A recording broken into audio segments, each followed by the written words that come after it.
পতিত জমির আবাদ করতে হবে।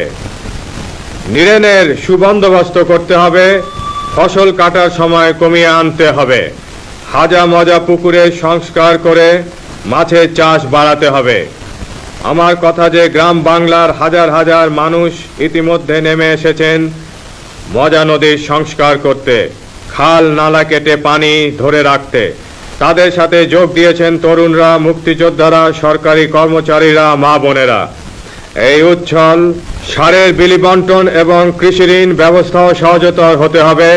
বাণিজ্যিক ব্যাংকসমূহকে কৃষকের সেবায় অধিকতর আত্মনিয়োগ করতে নির্দেশ দেওয়া হয়েছে। গম, ডাল, তেলবীজের চাষ বাড়াতে হবে।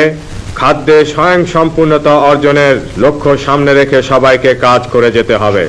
কৃষি গবেষণার কাজ সর্বতোভাবে এগিয়ে নেওয়া হবে। মৌসুম উপযোগী নতুন নতুন বীজ উদ্ভাবনের কাজে গবেষণা কেন্দ্র সমূহকে সক্রিয় হতে হবে। শুধু ভাতের উপর নির্ভর না করে মাছ, গোশত, সবজি ও ফলমূলের ন্যায় পুষ্টিকর খাদ্যের উৎপাদন আরও বাড়াতে হবে এবং জাতীয়ভাবে ও স্থানীয়ভাবে খাদ্য মজুত রাখা হবে, যাতে ৭৪-এর দুর্ভিক্ষের মতো অবস্থার পুনরাবৃত্তি আর না হয়।